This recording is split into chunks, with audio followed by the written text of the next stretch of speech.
நிஜமாலுமே இப்போ mutual கன்சென்ட்ல divorce பண்ணா 5 to 6 monthsல கேஸ் டிஸ்போஸ் ஆயிடுமா? இவங்களுக்குன்னு ஒரு கவுன்சிலிங் வச்சிருப்பாங்க, நிறைய விஷயங்கள்லாம் இருக்கு. இந்த ஒரு 6 மாசம் ஒரு டைமிங் கொடுக்கறதுலாம் வந்து அவங்களுக்கு மாற்றங்கள் திடீர்னு வரலாம். அதுக்காக தான் கோர்ட்டு கொஞ்சம் டைம் எடுத்துக்கிறது.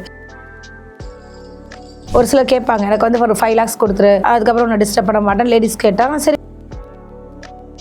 சேர்ந்து வாழ்ந்தா நோட்டீஸ் அனுப்புவாங்க. அதுக்கு அவங்க ஒத்துக்கல அப்படின்னா திருப்பி வந்து சேர்ந்து வாழ சொல்லி கோர்ட்லயே போடுவாங்க. அதுக்கும் அவங்க 3 வாட்டி சம்மன் அனுப்புவாங்க, சும்மாலாம் இல்லை அனுப்புவாங்க. 3 வாட்டி அவங்க வரலன்னா அதுக்கப்புறம் எக்ஸ்பைரி ஆகிட்ட நிறைய விஷயங்கள் இருக்கு. குழந்தைக்கு ரைட் இருக்கு எப்போதுமே. இப்போ இல்லாட்டினாலும் எதிர்காலத்தில் அந்த குழந்தை பெருசாகிட்டு மைனர்லேருந்து மேஜர் ஆனதுக்கப்புறம் கூட அப்பாவோட சொத்து கோர்ட் பண்ணலாம். நம்ம வைஃப் சொல்றாங்க, குழந்தையோட செலவுக்கு நீ மாசானா இவ்வளவு காசு தரணும்ன்றாங்க. இல்ல என்னால கொடுக்க முடியாது அப்படின்னா அந்த கோர்ட் எப்படி ஹேண்டில் பண்ணும்? ஆமா, அதுக்கப்புறம் உள்ள போட்டுரும். ஆமாங்க.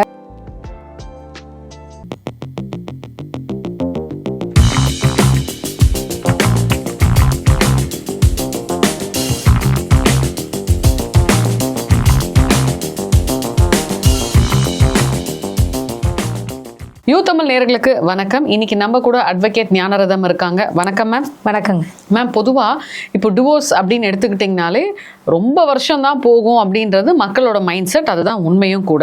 ஆனால் இப்போ மியூச்சுவல் கன்சென்ட்ல டிவோர்ஸ் போகிறாங்க அப்படின்னா 6 monthsலேயே வந்து டிஸ்போஸ் ஆகிடும் அப்படின்றாங்க. நிஜமாலுமே இப்போ மியூச்சுவல் கன்சென்ட்ல டைவோர்ஸ் பண்ணால் 5 to 6 monthsல கேஸ் டிஸ்போஸ் ஆகிடுமா? ஆமாங்க. எப்படின்னா ஒரு 2 பேரும் ஈக்குவலாக சொல்லிடுறாங்க இல்லையா. 2 பேருமே மனம் ஒத்துதான். அவங்க வந்து மியூச்சுவல் என்றாலே என்னன்னு பார்த்தீங்கன்னாலே உங்களுக்கும் அந்த வாழ்க்கையில் பிடிக்கல, எந்த ஒரு எனக்கு உங்ககிட்ட எந்த பொருளும் வேண்டான்ற மாதிரி லேடிஸும், அதே மாதிரி ஜென்ஸும் வந்து எனக்கும் உங்ககிட்ட வாழ பிடிக்கல சொல்லி டீசெண்டாக வெளியே போகிறதா மியூச்சுவல் டைவர்ஸ். டீசென்ட் மீன்ஸ் சண்டை போட்டுக்கிட்டு நான் கூட தான் வாழ்ந்தான்னு எனக்கு அப்படின்ற மாதிரியான விஷயங்கள்லாம் வருது இல்லையா. அதெல்லாம் போகிறதுக்காக ஒரு விஷயம் 13B செக்ஷனில் வந்து ஃபேமிலி கோர்ட்டில் அது பண்ணுறாங்க. ஸோ அது வந்து ஃபார் மியூச்சுவல் டைவர்ஸ்ன்னு சொல்லுவாங்க. அதுக்கு வந்து பொதுவாகவே எல்லாரும் நினச்சிட்டு இருக்காங்க குடும்ப நல வழக்குகள் அப்படின்னாலே நம்ம சும்மா அப்படி போய் அப்ளை பண்ணிட்டா அட்வொகேட் மட்டும் பார்த்துட்டு இருந்தால் போதுன்றதெல்லாம் கிடையவே கிடையாது.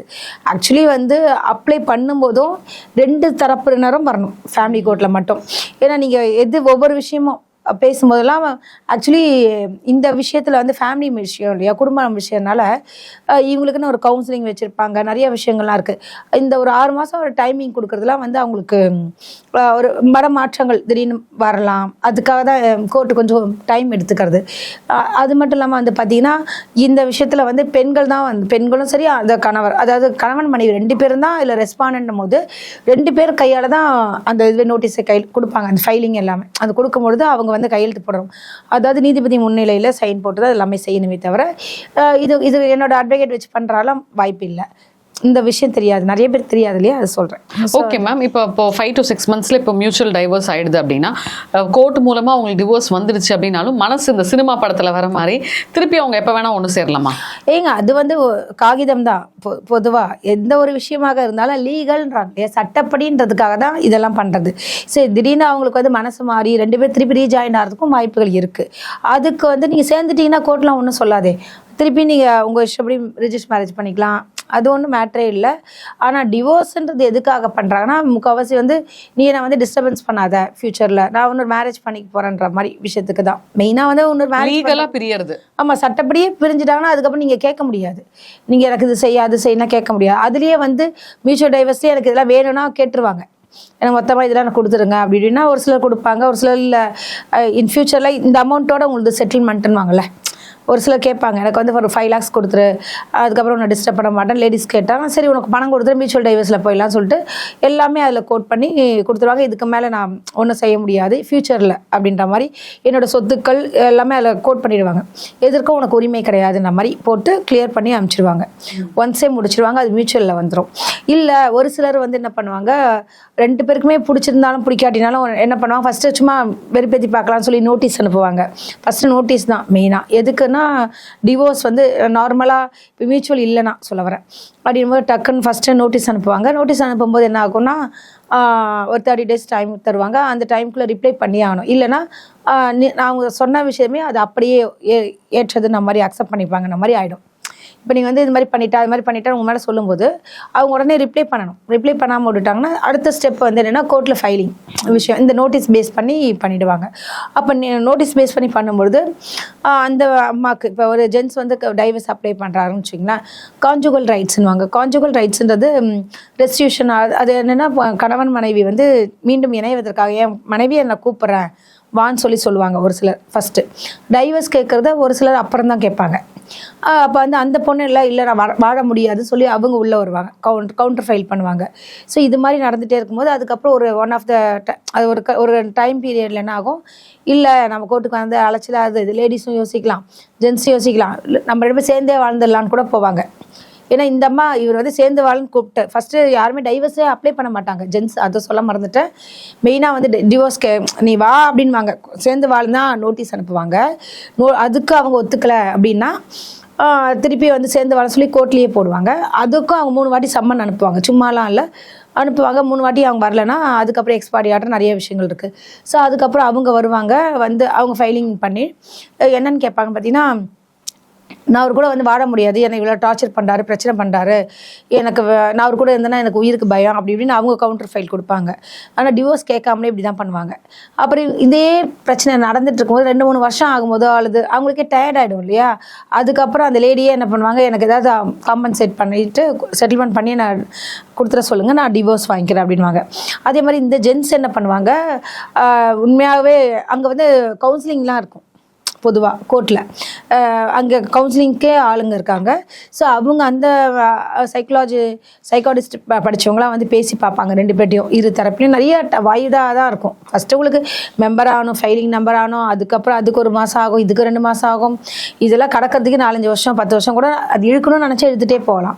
சேர்ந்து வாழணும்னு அந்த எண்ணங்கள் அவங்களுக்கு இருந்துருச்சுன்னா 2 பேரும் வந்து இல்லை, இப்போ இந்த அம்மா வந்து மெயின்டெனன்ஸ் போடுவாங்க, எனக்கு வந்து பணம் கொடுக்கறது இல்லை அப்படி இப்படின்னு இவங்க கேஸ் போடும்போது பணம் கொடுக்கறதுக்கு சேர்ந்தே வாழ்ந்துடலான்னு சொல்லிட்டு இவங்க வந்து நான் வாழ விரும்புகிறேன்னு இப்படி பேசுவாங்க. இதெல்லாம் வந்து நிறையா விஷயங்கள் நடக்குது. எதற்காக இவ்வளோ விஷயங்கள் சொல்கிறேன்னா, பொதுவாகவே வந்து பெண்கள் வந்து சம்பாரிச்சாலும் வேலைக்கெலாம் போயிட்டு இருந்தால் கூட அவங்க மெயின்டெனன்ஸும் கேட்பாங்க. அவங்க குழந்தைங்க இருக்கும். ஸோ குழந்தைக்காவது திருப்பி ரீஜாயின்ட் ஆகணும். இது மாதிரி நிறைய விஷயத்திற்காக தான் கோர்ட் வந்து எல்லாமே டிலே பண்ணுது. எப்படியாவது அவங்க 2 பேர் இணையணும் அப்படின்றதுக்காக நிறைய டைம் கொடுக்கறது. அதே மாதிரி கவுன்சிலிங் வந்து 1 கவுன்சிலிங் 2 கவுன்சிலிங் அது மாதிரிலாம் பண்ணிட்டு முடியவே இல்லைனால தான் டிவோர்ஸ் வரைக்கும் போகுது. அது மட்டும் இல்லாமல் அதில் வந்து இவர்கிட்ட ப்ராப்பர்ட்டிஸ் இருக்குன்னா இவங்க வந்து அதுக்கு கோர்ட் பண்ணலாம், ஏன்னா லீகலாக ஒய்ஃப் இல்லையா. ஸோ வந்து எனக்கு இவ்வளோ ப்ராப்பர்ட்டிஸ் இருக்குன்னா அதுக்கு வந்து விட்னஸ் எல்லாமே எவிடன்ஸ் ஃபுல்லாக காமிக்கணும். எல்லாமே இருந்துச்சுன்னா அவங்க சரி உன்னோட பணத்துலேருந்து உனக்கிட்ட இது இல்லையா சொத்தாவது பாதி கொடுப்பான்ற மாதிரி விஷயங்கள்லாம் நடக்கும். அதனால தான் நிறைய பேருக்கு டிவோர்ஸ் வந்து இன்னும் முடிய மாட்டேங்குது. ஏன் மேம், இப்போ ஒரு சந்தேகம், இப்போ ஒரு குழந்தை இருக்குன்னு வைங்களேன், அந்த கணவன் மனைவி வந்து மியூச்சுவலாக டிவோர்ஸ் ஆயிட்டாங்கன்னா இப்போ அந்த குழந்தையோட செலவுக்கு அப்பா காசு தரணும்ல? ஆமாம், அது குழந்தைக்கு உண்டானது அவர் செட்டில்மெண்ட் பண்ணி ஆகணும். இல்லைன்னா அதுலேயே சொல்லுவாங்க, குழந்தைக்கு உண்டான விஷயங்கள் எல்லாமே நான் வந்து ஏற்றுக்கிறேன், எஜுகேஷன், ஃப்யூச்சர், இது மேரேஜ் விஷயங்கள் அதுக்கெல்லாம் பண்ணுவேன்.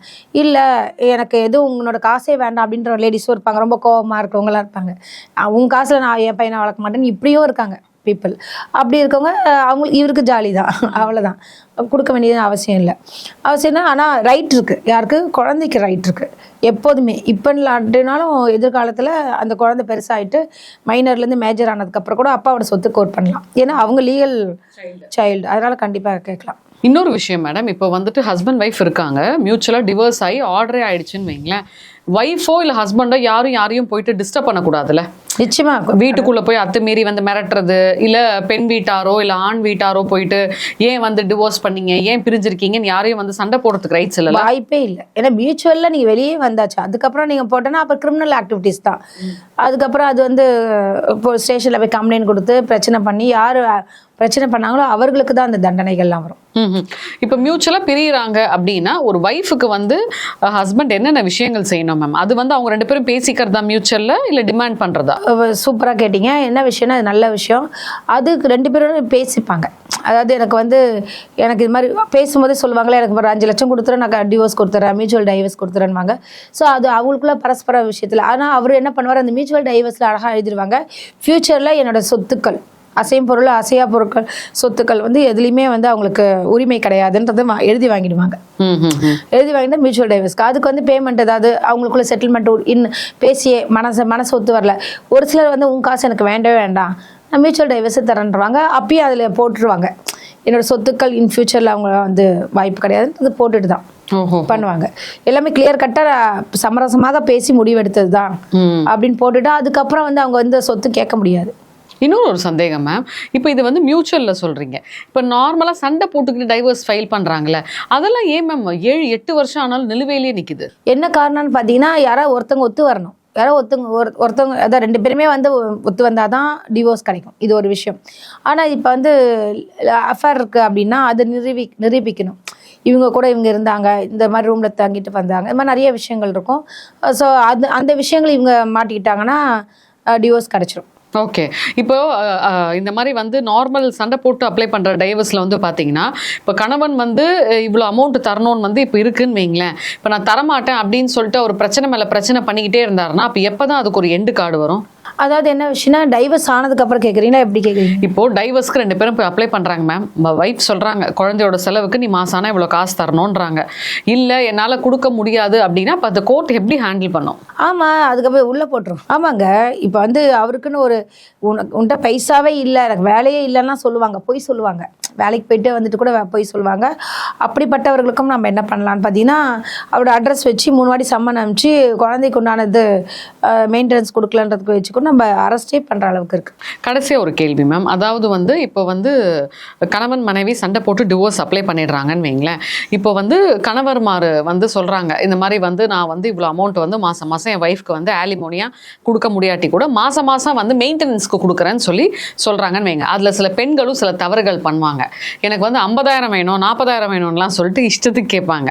இப்போது ஒரு ஆணோட வருமானமே அவ்வளோதான் இருக்குன்னு வைங்களேன். இப்போ கோர்ட் வந்து நியாயமான ஒரு அமௌண்ட்டை வந்து கொடுக்க சொல்லுமா இல்லை ஒய்ஃப் கேட்குற அமௌண்ட் அப்படியே கொடுக்குமா? கரெக்டான ஒரு கேள்விங்க. என்ன விஷயம்னா நீ வந்து 1 லட்சம் கூட கேட்பா, நிறைய பேர் 6 லட்சம் கேட்பாங்க, 5 லட்சம் கேட்பாங்க, 50,000 கேட்பாங்க, அல்லது வந்து எனக்கு 6 lakhs 5 lakhs நிறைய அவங்கவுங்க இஷ்டப்படி இப்போ கேட்க ஆரம்பிச்சிட்டாங்க. அதெல்லாம் வந்து கோர்ட் வந்து ஏற்றுக்காது. ஏன்னா அவர் வந்து அவரோட கெப்பாசிட்டின்னு ஒன்று இருக்குது.